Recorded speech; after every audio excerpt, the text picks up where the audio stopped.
Okay, so why don't we jump into drawing the eyes?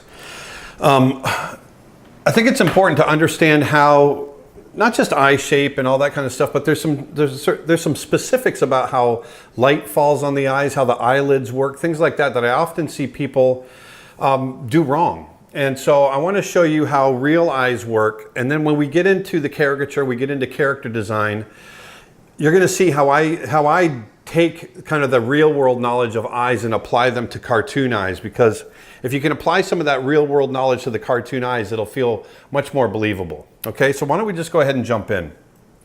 Let's just talk about eye shape to begin with. The thing that you want to avoid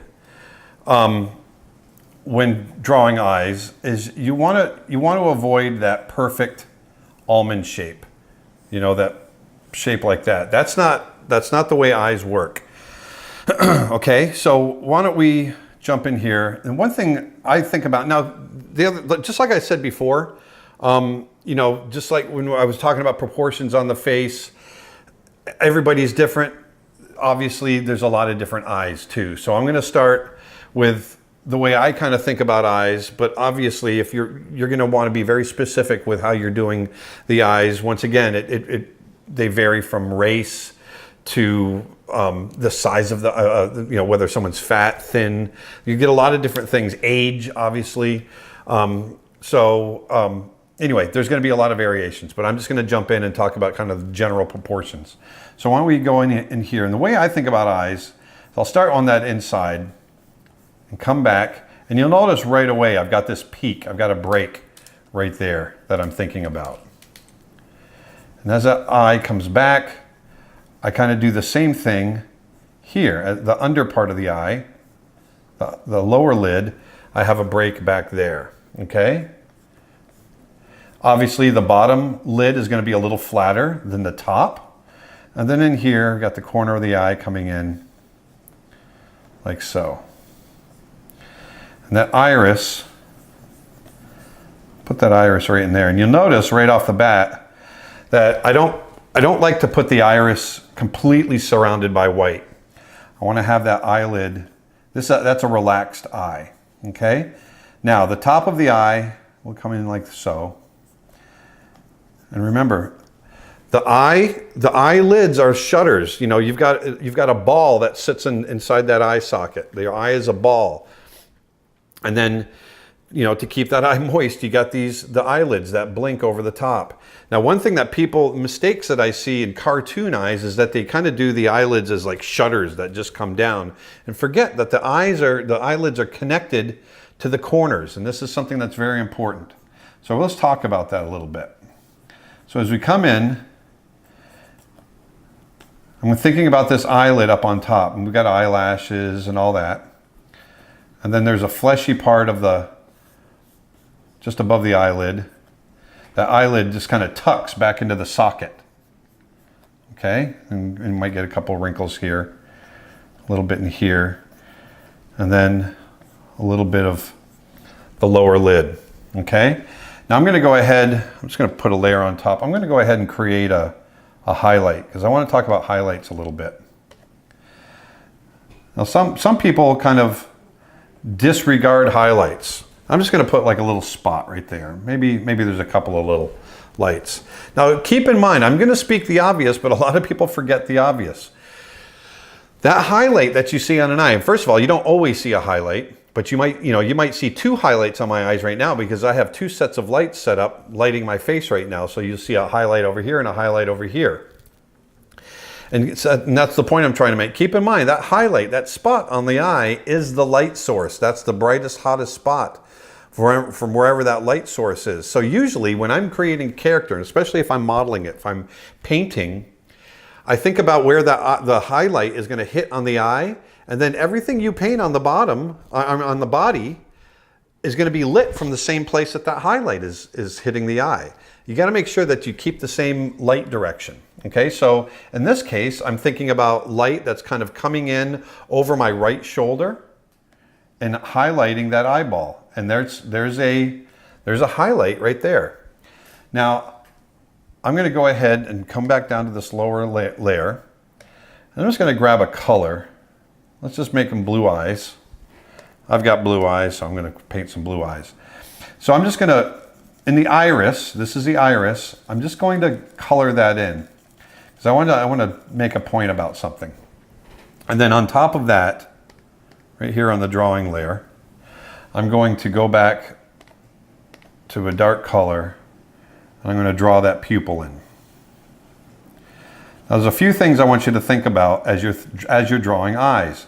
Now, right now, this eye looks very flat. But once again, going back to lighting, I want you to think about lighting. Actually, let me go ahead real quick, and I'm just going to color the whole thing in. Let's go a little pinkish, because the whites of the eyes aren't always perfectly white. So I'm just going to color this in very, very quickly. And we'll talk about light. Okay, so keep in mind, the eye is a round shape. It's a ball, okay? And then within that, if I drew a cross section, here's the eye, the eyeball, looking at it from the side. That cornea sticks out like that. Your eye actually has like a little lump on it. And then inside is the iris, okay? And then here's the pupil right here, but there's the iris. Now I think of the iris as almost like, if I drew it from the side like this, I think of it as like a little dish, like so. And the pupil is down inside, okay? Or if I drew it like this. Think of it, if we look at it from the side, I'm exaggerating, I'm very much exaggerating, but think of it as like a little dish. The reason I want you to see that and understand that is because here, I've got light coming in this direction towards the eye. You can tell because that's where that highlight is, right? So, that being the case, if thinking about this iris as being a dish, this part of the iris very often will not catch as much light as this part because this is facing the light a little bit better. So, the reason I'm saying that is very often when I'm coloring in, I'm going to go a little darker.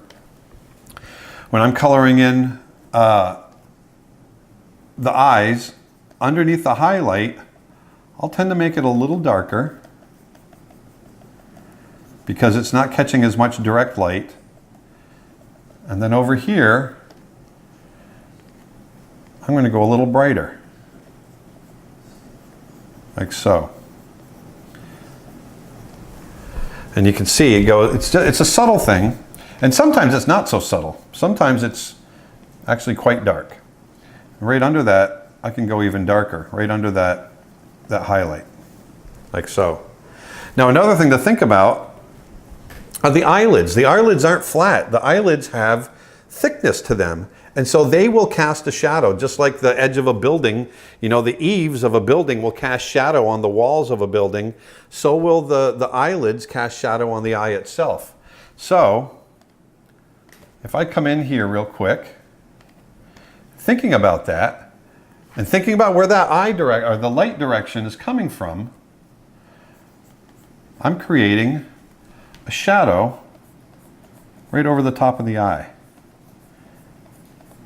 See that? And all of a sudden that eyeball sits right in there and that eyelid actually starts to feel like it has a little bit of thickness to it. Okay, and I could even go a little brighter on the whites of the eyes. Trying to find what layer, there we go. So I could come in here, now that I've done that shadow, I go, okay, I know this is going to be a little brighter in the whites of the eye and maybe a little bit there. And I might have, because this is coming down underneath, the eye is round and starting to turn away from the light. Well, maybe I'll put a little shadow in there underneath, round that eye out. And here I'm going to go really bright with my highlight, like so. Okay? So that's what I want you to think about. Think about those lids, those eyelids as being like these shutters that have thickness to them. Let me do another drawing. Let's look at it from 3/4. I'm gonna create another layer. I'm gonna lightly indicate the eye here. Okay? So imagine this as the eyeball. All right? Like so. And the iris is right there. So we're looking at it in 3/4. Well, once again, let's go a little darker. We'll go over the top. Thinking about those eyelids as a shutter and sitting on that ball. Here's the eye itself. Now that eyelid is going to come up and it's going to wrap around. And remember, it's got thickness. It's going to wrap around, come down like so. And it's going to sit right inside the socket like so. Let me get that so it's not so thick. There we go, that line weight was very thick. And then in here we got the corner of the eye. And then right here I'm just going to let this come down and come up just like we have over here. And once again, there's a thickness to that eyelid, and it sits like so. Okay?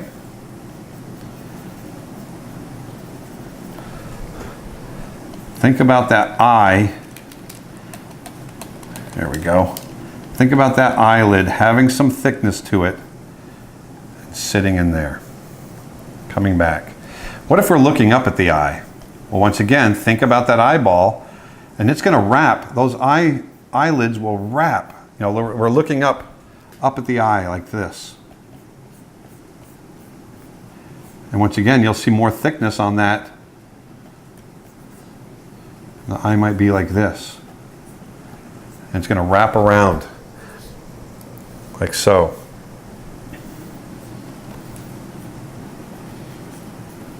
You'd see the brow and the cheek coming down like so. So one thing I want you to think about, another thing I want you to think about is how the eye sits in the face. So remember, I was drawing the face earlier. Start with that ball. I'm going to come in here with the brow, cheek coming down. Brow comes across like so. Remember, we'll come down just a little bit for the bridge of the nose. That nose comes down like so. Come into a face. We'll draw this head back, coming back like this. Now, very often, we draw that coming back so, like that. Now, very often, people will make the mistake, artists will make the mistake of putting the eye too close. You know, you got to remember, the nose kind of comes back and stretches, I mean, the bone spreads out back here, and the eye socket actually sits back in here, right? And so that eyeball's got to sit way back here. Look at the space between the bridge of the nose and where I'm actually drawing the eye here when I start to draw it. Okay? Don't forget to set that eye back. Now, in this case, I'm coming in here, and then you'd see just a little bit of the eye over here. Make this come in, bring that down just a hair.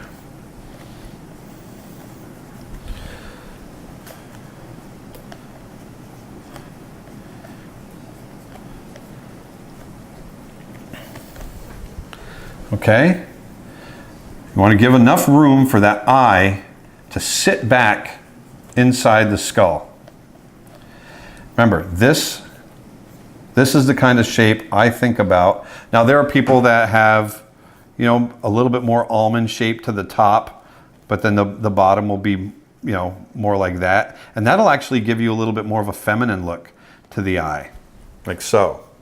You know, the eyelid or the eyelashes might be a little heavier, you know, and that can carry out like so. And that'll give you just a little bit more feminine. You know, maybe the eyes slant up a little bit. That really gives that feminine look. But look, see how I'm making the break there and going really long here? It's almost like a cat eye, you know? Here the nose is coming in. And if I draw the iris in, there we go.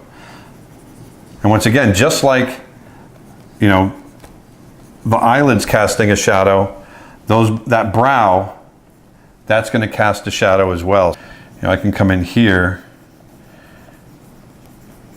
and maybe that brow is casting a shadow. Maybe even that shadow goes across the eye a little bit.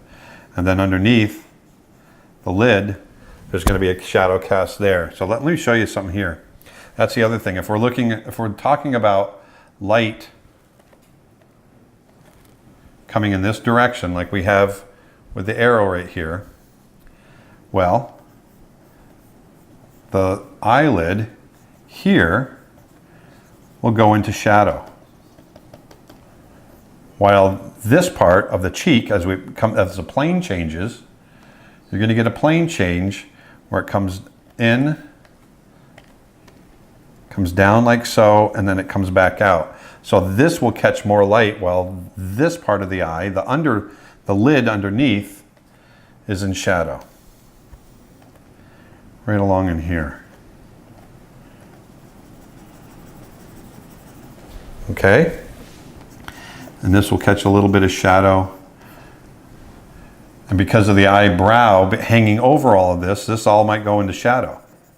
Like so. But along the top of the lid here, the top lid, that'll catch light right along in there.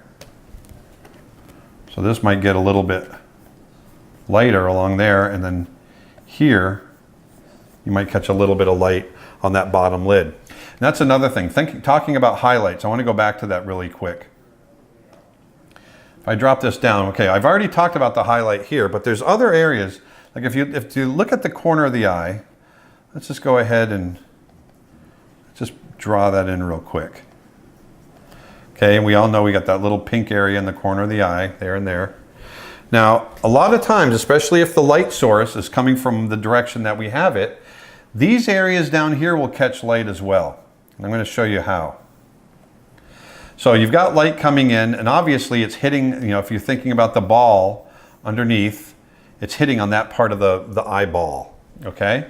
But it's also, there's little areas, irregularities in the surface of that corner of the eye that's going to catch little bits of light. So that you might catch a little bit here and there. But the other thing too, where the eye, because the eye is wet, where the eye meets the lid, if we look at it from the side, and we've got, let me darken this real quick. And we've got the eyelid that comes down like this. All right, and the eyelid that comes down like that. Right where the eyelid connects, right here. Right where the eyelid connects to, makes contact with the eye itself. Very often, if the light source is coming from this direction, you're going to catch a little highlight there, little bits of wetness. And that's what I want to show you, because that will really make the eye look wet. So very often, I'll come in here and just kind of just lightly hit it where I think that light, especially along here, because that light is coming in this direction, you might catch little bits of light. And you can see it kind of makes that eyeball look a little wet. Okay? Now let's talk about, I want to jump over very quickly and talk about blinks. Because as I was mentioning earlier, I'm going to jump over to my animation program. As I was mentioning earlier, remember, a blink, let's come back to Photoshop. You know, the blink, the corners of your eye are obviously here and here. So there's that center line will go right through there like that. And so that blink, this whole upper lid is a flap coming down over the top. It doesn't come down like a shutter. It comes down and it's connected in the corners. I know I'm speaking obvious, but let's say if I draw a cartoony eye right now, And very often my cartoon eyes are just exaggerated versions of a real eye. You know, if we draw something really big, see how I have a break there and a break there? And so, especially when eyes are big and round like this, very often when someone draws a blink, they'll start the blink up here and then just have it come down like a shutter. Where in actuality, if I were to draw the eye half closed, it's going to look like that instead. And that's what I want you to remember when we get into some of our other character design. And this, it's kind of an animation thing, but sometimes you might want to design that character with the eyes half closed, and you want to make sure that you draw them right. So as I come back over to my animation program, if I hit play really quick, this is an eye timed at real time. And the reason I'm showing it to you, I want you to really look. You can see that the corners of the eyes are where that blink is centered. And so, let me stop this real quick. So if I scroll through here, you can see as that top lid comes down, it's like it comes down like, oh, it's almost like you've ever seen the cabanas over the beach chairs at the beach? That cabana moves like that lid. It's connected down by the beach chair and kind of comes down to cover up the person that's laying in the sun. So it's almost that kind of feel. And you'll notice too, as the eye closes, as it starts to close, it goes slowly and then it speeds up. So there's a big jump in there. And then as the eye starts to open, and opens slowly, and then it speeds up. And that's the feel that you get in a real eye blink. You see there? And you can even adjust it to where maybe sometimes people, you know, they like to keep their eyes shut just a little longer. We'll go a little longer there. So you can feel that closed eye just a little bit better. Okay? So I want you to think about that as the eye closes. Think about where it's connected, because that's very important when we get into character design, and we'll even talk about a little bit of animation here and there. So just a quick review. Remember, think about that eyeball, what's happening underneath, and now the eyelid sits right over the top of that eyeball, okay? And it sits inside that socket. Remember the highlights. Think about where that highlight is hitting. You know, maybe the highlight is coming in this direction, but all the same rules will apply in the way that I just explained them. Remember that iris will have a little bit of that dish shape, so that the darkest area of the iris is usually underneath the highlight itself, and then it will be lighting the other side of the iris. Remember, the eyelids themselves, they'll cast a shadow on the eye, okay? That bottom lid, if you have a light source coming from the top, which is that's usually the case, that bottom lid will be in shadow, okay? The bottom lid will be in shadow. The upper lid, if it's catching light, will catch light. That will be in light. It'll cast a shadow on the eye. And a lot of times, maybe you won't have a very hot highlight like the sun or the lights that I have now, but your eye might reflect some of the sky color. So there's a lot of different variations. So my biggest advice there is to really observe, look around, look at other people's eyes, look how the world kind of reflects in them. You'll see a lot of different variations. But I want you to understand the eyes and know that, you know, the anatomy of it is a ball with the lids coming over the top. I want you to remember that. One more thing too, let's talk about just getting emotion a little bit in realistic eyes. So let's talk about emotion, getting emotion into them. So we're going to get into cartoon eyes where we're going to really exaggerate that emotion later on. But you know, once again, here's that shape that I like to go with a relaxed kind of average, you know, emotion. This is very relaxed person right here, and we'll make that eye, the top of the eye, a little heavier for the eyelashes. Okay. Now what happens? Surprise! You know, the eyes are going to go big. You can see lots of whites in my eye, so I'm going to speak the obvious. But let's go with that big eye. And what is it that the thing that really conveys surprise is it's a couple of different things. For me, it's not so much. And actually, as the eye opens up, it's really compressing the eyelid's getting really compressed into the top of the socket right there. It's not so much the size of the eye as it is the amount of white that you're seeing around that iris. And you can tell, you can see right there now, and without even putting color in there, you can tell that this is really conveying surprise. And if I were to come in here and color this in, like so, then all of a sudden, okay, now this really looks like someone that's been very surprised. And these are things that I want you to remember when we're starting to draw emotions and expressions and that sort of thing. So there's a very surprised look. And we'll go even brighter, and we can put a little highlight in there. Put a little highlight in there. There's a surprised eye. All right, well, what's the opposite? There's someone that's very relaxed, a little bit tired, and doing what I'm doing, closing your eyes a little bit. And just those, it's amazing to me that just where you place those lids, it's a very simple thing. I'm speaking the obvious, but I mean, when you think about it, look how simple this is. Just a matter of where I'm placing that lid is conveying an emotion. Now we've got an eye that's tired. It's someone that's lazy. Maybe it's someone that just doesn't care anymore. There's a lot of different emotion that you can get across. I don't even have a face. All I have is an eye. And yet we're getting emotion across. So that's what I want you to think about, how important the eyes are, okay? When you get the shape right and you get the anatomy going right, and then you can start conveying emotion just through those lids and how you open and push. And the other thing too, as we get further in, we'll start talking about the brow and how the brows will really, when we start getting into caricature, how that will really push emotion and expression, okay? But right now, today and here, I just wanted you to understand a little bit more of the anatomy of the eye. Really think about it. Don't disregard it, because it's an important aspect to getting emotion and expression across in your character. Okay? Let's go ahead and move on.